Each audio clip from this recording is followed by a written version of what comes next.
시청자 여러분 안녕하세요. 경제 지식과 문화 정보를 다루며 여러분의 오전을 책임지는 방송 유민영의 경제 돋보기, 저는 앵커 유민영입니다. 오늘 3월 2일은 시작이라는 말을 떠올리게 하는 날입니다. 3월을 시작하는 첫 월요일이기도 하고요. 또 3월은 또 봄을 시작하게 만드는 그런 상징적인 날이기도 하죠.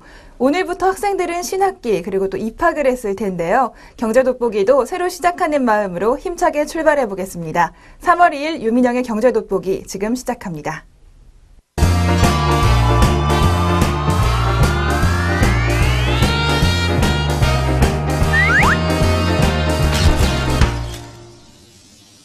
첫 순서는 최신 경제 이슈를 빠르고 깊게 들여다보는 시간, 동향 돋보기 시간입니다. 오늘은 동향 돋보기에서 지난해 국민연금이 우리 국민들의 노후를 어떻게 관리해 왔는지 지난해 운용 수익 한번 정리해 보겠습니다. 먼저 전체적인 상황부터 짚어보도록 하겠습니다. 지난해 국민연금 운용 수익률은 5.25%로 잠정 집계됐습니다. 국민연금기금운용위원회가 지난달 26일 올해 첫 회의를 열어서 지난해 운용 현황을 보고했는데요. 위원회에 따르면 2014년 말 기준으로 국민연금 기금의 적립금, 즉 순자산은 469조 8,229억 원이었다고 합니다. 지난해인 2013년 426조 원에 비해서는 전체 적립금이 약 10% 정도 증가했습니다. 정리해보면 운용 수익으로 5.25%만큼 자산을 늘렸고 여기에 보험료 수익을 합치고 이런저런 비용을 빼면 전체적으로 10%의 적립금이 늘어난 것으로 볼 수가 있습니다. 국민연금의 자산들 종류별로 조금 더 나눠서 살펴보겠습니다. 국내 주식은 83조 9천억 원으로 약 17.9%를 가지고 있고요. 해외 주식의 비중이 12.1%입니다. 국내 채권은 55.5%로 가장 많은 비중을 차지하고 있습니다. 해외 채권이 4.6%, 그리고 국내 대체 투자와 해외 대체 투자가 각각 5% 남짓을 차지하고 있습니다. 그렇다면 자산별 작년 수익률도 알아보도록 하겠습니다. 이렇게 주식과 채권 등을 통해서 얻은 수익이 잠정적으로 집계됐는데요. 말씀드렸다시피 수익률은 전체 5.25%, 수익액으로 따지면 23조 326억 원이 나왔습니다. 2013년 운용 수익률이 4.19%였던 것과 비교하면 조금 더 좋은 성과를 보여준 것입니다. 자산군별로 수익률을 따져보면 국내 주식은 연초 대비 마이너스 성장을 했습니다. 5.4% 손실을 봤고요. 대신 해외 주식에서 8.94%, 국내 채권에서 6.79%, 해외 채권에서 9.23%, 그리고 국내 대체 투자와 해외 대체 투자에서 9.48%와 15.26%의 성과를 거두면서 전체적으로는 5% 남짓의 성장을 거뒀습니다. 이렇게 작년 수익을 보고하고요. 위원회는 지난 회의에서 새로운 결정도 했습니다. 수익률을 높이기 위한 투자 다각화 방안의 하나로 헤지펀드를 투자 대상에 포함하기로 결정했습니다. 그동안 헤지펀드는 위험자산이라는 이유로 투자가 금지됐었는데요. 이번에 헤지펀드를 투자 대상에 포함하는 대신에 위험성을 고려해서 시장 규모가 크고 투자 체계가 잘 정착된 해외 헤지펀드에만 우선 투자하기로 했습니다. 그리고 투자금은 기금의 0.05%를 넘지 않도록 규제도 했습니다. 초기에는 재간접 투자 형태로 시작해서 향후 점진적으로 확대하기로 했는데요. 아울러 운용사에 대한 실사를 의무화하고 외부기관을 통해서 운영 위험을 이중점검할 예정입니다. 국민연금의 헤지펀드 투자, 빠르면 올해 말부터 실제 투자금 집행이 이루어질 전망입니다. 헤지펀드 투자와 관련해서 복지부 관련자의 말을 하나 소개해드리겠습니다. 헤지펀드 많이 걱정하실 수도 있을 텐데요. 헤지펀드는 대체 투자의 한 유형으로 다양한 투자 전략을 활용해서 안정적 수익을 추구하는 것이라고 합니다. 현재 해외 주요 연기금과 국내 기관 투자자 다수가 투자 중이라고 말했는데요. 결국 주식과 채권 등 전통자산과의 분산 효과를 통해서 기금 전체의 포트폴리오 위험을 분산할 수 있을 것으로 기대한다고 말합니다. 안정적 수익 창출과 투자 역량 강화에 도움이 될 것이라고도 복지부 관계자는 덧붙였습니다. 이 밖에 위원회는 국민연금 실버론, 즉 노후 긴급자금에 대한 대부 사업 한도도 늘리기로 했습니다. 현재 이 한도는 500만 원이었는데요. 이제부터는 750만 원으로 한도를 높였습니다. 국민연금 실버론이라는 사업은 만 60세 이상 국민연금 수급자에게 전월세 자금, 의료비, 재해복구비, 배우자 장제비 용도로 긴급한 생활 안정자금을 빌려주는 사업입니다.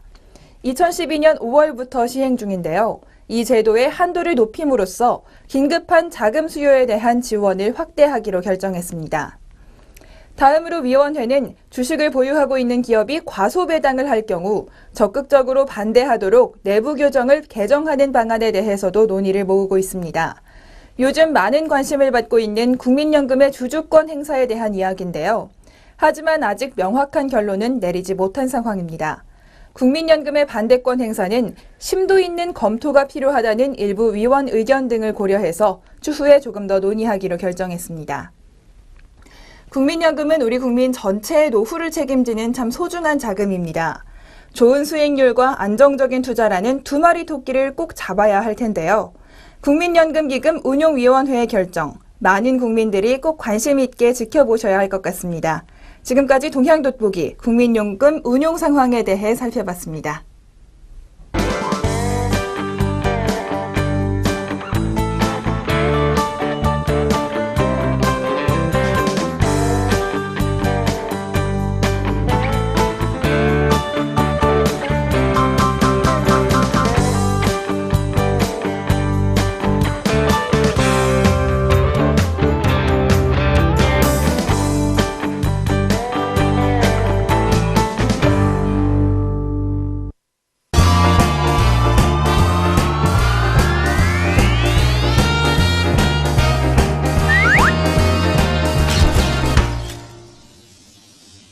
이번 순서는 아리송한 단어 확실하게 잡아가는 시간, 용어 돋보기 시간입니다. 오늘의 용어 팡누에 대해서 살펴보도록 하겠습니다. 이 팡누라는 단어 조금 생소하실 텐데요. 중국어입니다. 직역하자면 집의 노예라는 뜻인데요. 우리나라의 하우스푸어와 비슷한 의미로 생각하시면 되겠습니다. 중국 대도시를 중심으로 집값이 천정부지로 오르면서 이 팡누라는 말이 널리 쓰이고 있다고 합니다. 중국 특유의 내 집 갖기 문화와도 관련이 있다고 하는데요. 자세한 내용 바로 알아보겠습니다. 최근 10여 년 동안 중국의 가파른 경제 성장에 힘입어서 중국의 대도시 집값이 천정부지로 뛰어올랐습니다. 돈 많은 집안 출신이 아니면 젊은이들은 적당한 시세에 집을 찾기가 어려워졌다고 합니다. 베이징에서는 주거용 부동산의 평균 가격이 2000년 이후 15년 동안 3배로 뛰었습니다. 국제통화기금 IMF가 집계한 2013년 데이터에 따르면 중국의 대도시를 뜻하는 이른바 인류도시들 중 무려 5개가 주민소득 대비 집값이 세계에서 가장 높은 도시로 꼽혔습니다. 우리나라의 집값 상황도 참 문제지만 중국의 대도시를 중심으로 주택난이 점차 심화하고 있는 모양새입니다. 베이징의 집값 대 임금 비율은 세계의 다른 대도시에 비해서 가장 큰 격차를 보였습니다. 이렇게 안 좋은 상황들을 개선하기 위해서 중국 지도부는 고속 성장을 조금 늦추고 평등 확대와 환경 개선에 노력하는 경제 모델을 추진하고 있습니다. 부동산을 포함해서 각종 시장에서 의도적으로 성장 둔화를 유도하고 있는데요. 신규 부동산 매입 때 계약금 비중을 높이고 상하이와 충칭에서 처음으로 부동산세를 부과하는 등 안전 조치를 본격적으로 취하고 있습니다. 이렇게 정부가 안정조치를 도입하면서 집값이 서서히 떨어지고 있다고는 하는데요. 하지만 아직까지도 중국 젊은이들에게 내 집 갖기는 그림의 떡이라고 합니다. 중국 공산당의 기관지 인민일보는 비싼 집값 때문에 집을 구입하지 않는 젊은이들을 주목하면서 구입하지 않는 세대라고 이름 붙일 만큼 사회적 문제가 됐습니다. 베이징 대학의 조사에서는 34세 이하 대졸 전문직 종사자 중에서 주택 소유자는 25% 미만으로 집계됐다고 합니다. 대다수 청년층이 집을 장만할 경제력이 없다는 것인데요. 우리나라도 그랬듯이 중국에서 집 장만은 일종의 통과 의례라고 합니다. 안정된 직장, 내 집, 그리고 결혼, 자녀로 이어지는 삶의 과제 중 하나라는데요. 이런 문화는 중국에서 굉장히 확고하게 자리 잡고 있습니다. 중국 가구 중 90%가 자기 집을 갖고 있는데요. 미국의 경우에 이 비율이 60%대라는 것과 비교하면 중국인들의 집에 대한 관념 확실하다는 것을 알 수가 있습니다. 그런데도 젊은이들은 도저히 집을 살 수 없는 상황이 지속되고 있습니다. 요즘 중국에서는 주택담보대출금을 상환하기 위해 직장을 다니는 사람, 즉 집의 노예라고 부르는 팡누라는 용어가 확산되고 있는데요. 지난해 12월 기준으로 베이징의 주거용 부동산 가격은 제곱미터당 평균 2,229달러입니다. 50제곱미터의 소형 아파트 매매가가 11만 1천만 달러, 우리 돈 1억 원이 넘는 수준입니다. 도시 대졸자 평균 임금이 523달러, 우리 돈 약 50만 원인 것과 비교하면 어마어마한 집값이라고 할 수가 있습니다. 중국의 도시 젊은이들 입장에서는 정부가 내세우는 의도적인 성장 둔화, 그리고 그에 따른 낮은 주거비는 빨리 실행될수록 좋은 정책이라고 볼 수가 있습니다. 하지만 정부의 정책이 정말 잘 먹혀 들어갈 수 있을지 아직은 길이 명확하게 보이지 않는 상황인데요. 지금까지 팡누라는 용어를 통해서 중국 대도시의 집값 상황, 심각한 상황임을 알 수 있었습니다. 지금까지 용어 돋보기였습니다.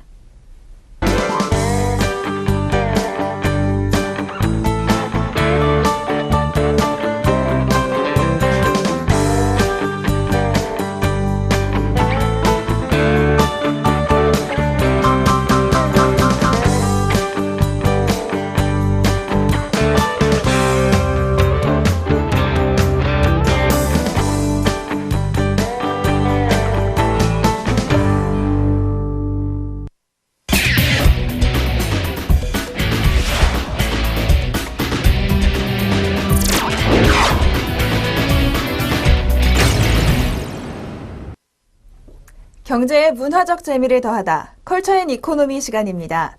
오늘 월요일은 경제와 문화가 만나는 곳, 광고에 대해서 알아보는 시간입니다.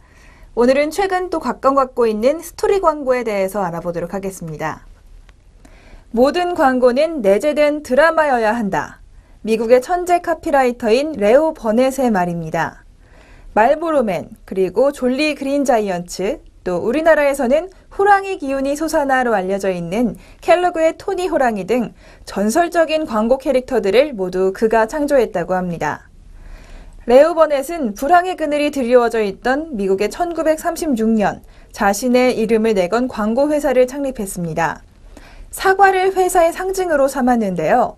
회사 로비에 가면 사과가 항상 있는 회사라는 이야기로 회사 이미지를 구축했습니다. 그는 또 역사상 가장 오래 지속된 스토리 광고, 말보로 카우보이를 탄생시킨 주역이기도 합니다. 그는 말보로라는 이름이 남자는 흘러간 로맨스 때문에 항상 사랑을 기억한다.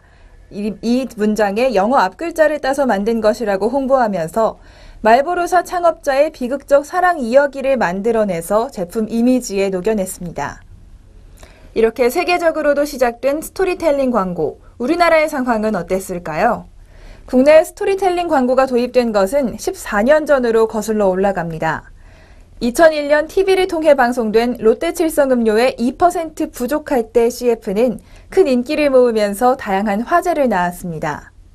배우 정우성이 월드스타 장쯔이에게 낙엽을 던지며 가란 말이야 하고 외치던 장면은 지금도 많은 사람들이 기억하고 있습니다. 제품명을 목마른 사랑에 연결해서 단편 영화 같은 4편의 시리즈로 완성해낸 이 광고. 당시 사랑에 대한 논쟁을 불러일으키면서 여러 프로그램에서 패러디되기도 했습니다. 그런데 최근 스토리텔링 광고가 다시 주목받으면서 붐을 이루고 있습니다. 미디어의 변화와 관계가 있다고 하는데요. 과거 매스미디어를 통한 소통에서는 강렬한 이미지와 메시지가 중요했습니다. 한눈에 딱 알아들을 수 있는 간단하고 직접적인 메시지가 중요했는데요. 하지만 요즘과 같은 소셜미디어 중심의 소통 환경에서는 공감할 수 있는 이야기가 주요하다고 합니다. 소통의 주도권도 기업과 브랜드에서 소비자로 옮겨가는 추세입니다. 또 지상파 방송을 통해서만 광고를 볼 수 있었던 다른 시절과는 달리 요즘은 유튜브나 스크린 등 다양한 매체를 통해 광고를 접할 수가 있습니다. 유튜브와 극장용 광고는 TV 광고에 비해 시간의 여유가 있기 때문에 재미있는 이야기로 소비자들의 이목을 조금 더 길게 집중시키고 있습니다. 바로 요즘 가장 눈길을 끌고 있는 스토리텔링 광고, 바로 지난해 12월부터 방영되고 있는 현대캐피탈의 바이 헬로 리스라는 광고 캠페인입니다. 이 광고는 자동차를 갖는 방식을 소유에서 이용으로, 구매에서 리스로 전환하기 위해서 개인 리스 혜택을 대변하는 인물들을 등장시켜서 그들의 경험담을 풀어냈습니다. 미국 유명 토크쇼 진행자 레리 킹이 나와서 경제학자와 기자, 그리고 래퍼, 패션 디자이너 등 다양한 역할의 게스트들과 자연스럽게 대화를 주고받는 형식으로 진행됩니다. 게스트들은 킹의 날카로운 지적에 당황하는 모습을 보이면서 리스가 좋다는 것, 그리고 또 웃음을 함께 자아내고 있습니다. 다음으로는 코오롱 스포츠의 CF 한번 보시겠습니다. 지난해 가을 겨울 시즌에 맞춰 내놓은 모멘트 광고인데요. 배우 성준과 중국 배우 탕웨이를 내세운 이 광고는 재회와 질주, 이별과 운명 등 4개의 에피소드로 구성되어 있습니다. 프랑스 영화 남과 여를 각색해서 남녀 간의 이야기를 절절하게 펼쳐냈습니다. 각 에피소드는 1분 30초 분량으로 제작돼 있는데요. 이 4편을 모두 묶은 5분 44초짜리 영상이 유튜브에 공개돼 있습니다. 60초짜리 극장용, 30초짜리 TV용 광고 등 스토리텔링이 다양하게 활용되고 있다고 합니다. 사람은 기본적으로 이야기에 흥미를 느낀다고 하죠. 특히 최근에는 일방적 매체였던 TV나 라디오뿐 아니라 쌍방향 소통이 가능한 인터넷과 SNS가 발달하면서 스토리텔링 광고가 또다시 주목받고 있습니다. 지금까지 컬처 앤 이코노미 스토리텔링 광고에 대해 알아봤습니다.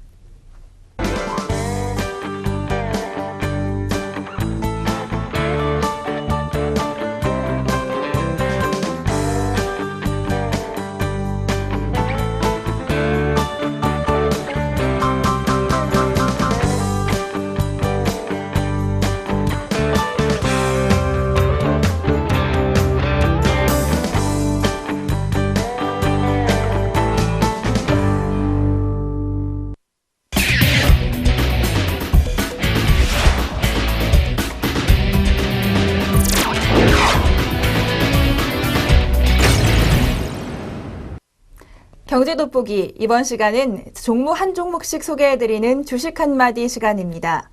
오늘 소개해드릴 종목은 바로 한국금융지주입니다. 한국금융지주, 지난해 4분기 실적부터 짚어보도록 하겠습니다. 지난해 4분기 영업이익 593억 원, 당기순이익 414억 원의 실적을 기록했는데요.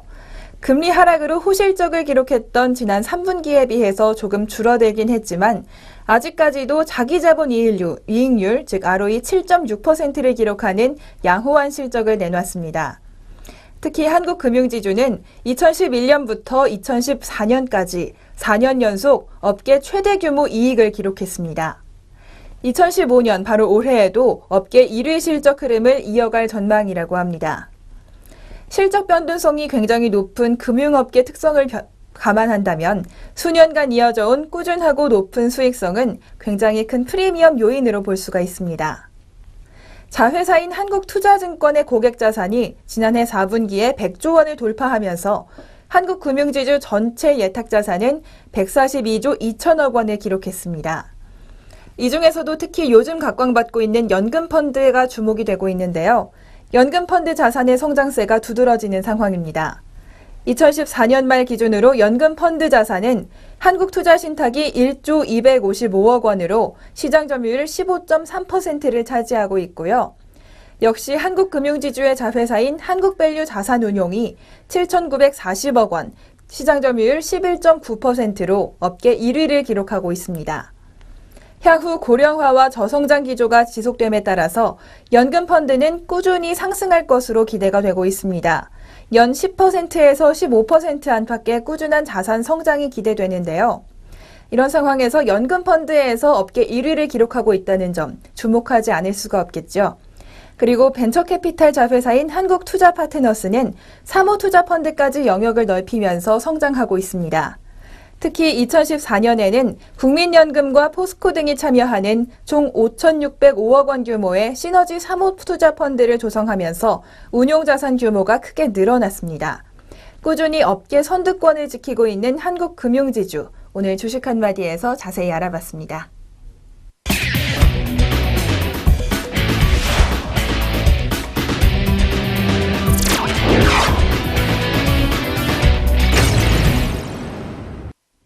경제적으로 사느라 지친 삶 가운데 쉼표가 되는 시간, 3분 문학 충전 시간입니다. 오늘은 바로 윤동주 시인의 시를 한 편 준비했는데요. 바로 2015년 올해 우리나라 사람들에게 가장 많이 사랑받는 시인 중 한 명인 윤동주 시인이 서거한 지 70년이 되는 해입니다. 일본 후쿠오카 형무소에서 쓸쓸히 생을 마감한 시인의 안타까운 서거를 기리는 행렬이 바로 우리나라와 일본에서 지난달에 많이 열렸습니다. 오늘은 윤동주 시인의 따뜻한 마음을 엿볼 수 있는 시 한 편 준비했습니다. 윤동주 시인의 참새라는 시 함께 들어보시죠. 참새, 윤동주. 가을 지난 마당은 하얀 종이. 참새들이 글씨를 공부하지요. 짹짹 입으로 받아 읽으며 두 발로는 글씨를 연습하지요. 하루 종일 글씨를 공부하여도 짹자 한자밖에는 더 못 쓰는 걸. 민족의 아픔을 시에 꾹꾹 눌러 담은 윤동주 시인도 이렇게 참새를 보며 동심에 젖는 순간이 있었습니다. 이 참새라는 시를 들으니까 정말 마당에서 짹짹 소리를 내면서 곡식을 쪼아먹는 참새들의 모습이 눈앞에 보이는 것만 같습니다. 그리고 참새들의 발자국을 글씨 쓰기 공부라고 표현한 시인의 재치에도 감탄하게 되네요. 지금까지 참새시 들어보셨습니다.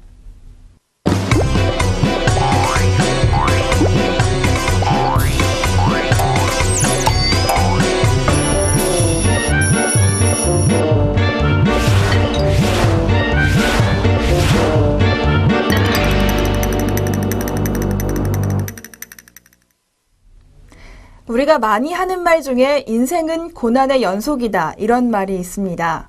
이런 말이 있기는 하지만 살아가는 길은 계속 힘든 것도 아니고 계속 즐겁기만 한 것도 아닌 것 같습니다. 즐거운 일이 있는가 하면 힘든 일도 있고 이렇게 많은 일들이 있는 것이 인생이 아닌가 싶은데요. 좋은 일이 있다가도 나쁜 일이 있고 또 우울한 기분이 들다가도 별 이유 없이 금방 기뻐지기도 하는 것이 우리의 일상입니다. 슬픔이 정말 가득한 일제강점기를 살았던 윤동주 시인도 때로는 마당에 짹짹 오는 참새들을 보면서 따뜻한 마음으로 스스로를 위로했던 것 같습니다. 우리도 이제 봄이 다가옵니다. 이렇게 피어나는 꽃, 그리고 새가 우는 소리들, 이런 사소한 것들 들으시면서 가끔씩은 순수하고 따뜻한 마음으로 돌아가 보시면 좋겠습니다. 아무리 어려운 일이 있더라도 가끔씩은 이렇게 문학을 통한 동심으로 돌아가는 일 함께 즐겨보시면 좋겠습니다. 유민영의 경제돋보기 3월의 첫 월요일 여기까지 마무리하고요. 내일 같은 시간에 다시 찾아뵙도록 하겠습니다. 시청해주신 여러분 고맙습니다.